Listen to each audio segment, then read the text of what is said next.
quick review. So this is the rhizome, and it goes from green up on the shoots to white where it becomes the rhizome, and then it gets, you know, darker and darker brown the further down the rhizome you go.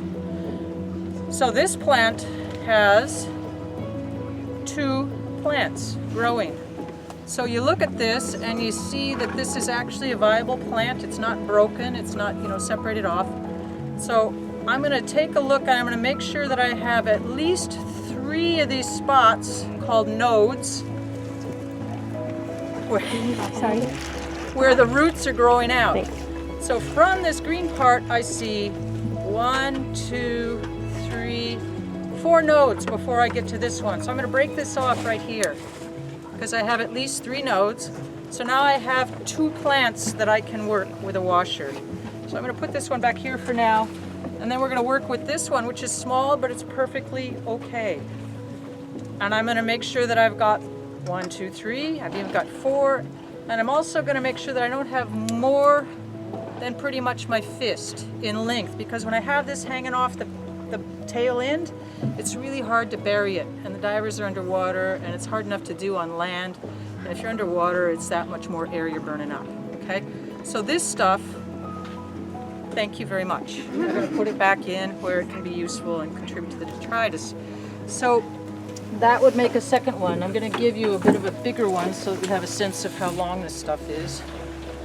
I'm going to go through my same process here. This one I don't have enough to make it into 2 shoots, so I have to make a choice whether to sacrifice this or whether to ignore it. I think I'm going to ignore it, and I'm going to go ahead and I'm going to put my washer in right around it. So I'm going to go ahead and give myself that little bit less.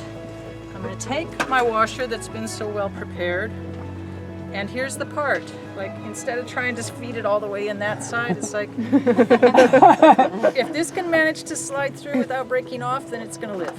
It did. Okay, so here we are, and I'm going to put my washer right at that spot on my main. I'm not worrying about my little potential sacrificial one. I'm worried about this one. I'm going to go right for where it's going from, you know, white to green, because that's the spot where you want to be at the surface level of under the soil and into the water. And I'm going to take my washer, twist tie that's already there, and I'm going to twist a couple times to make at least a full, and I like to keep them out of the way by bending them over. I haven't done it so tight that I'm going to strangle it, and right now I know that that washer is likely to stay put. If you don't do it tight enough that the washer can stay put, the washer separates, it's on the bottom of the bucket, and the plant floats free. So you want to make it tight enough that the washer is going to stay with the plant. What ends up happening is the washer is plain steel and it disintegrates.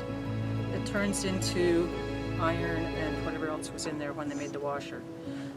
Whatever else goes into steel, there are a bunch of different things. Somebody more knowledgeable than I can tell you that. And I'm going to put it right here into this bucket.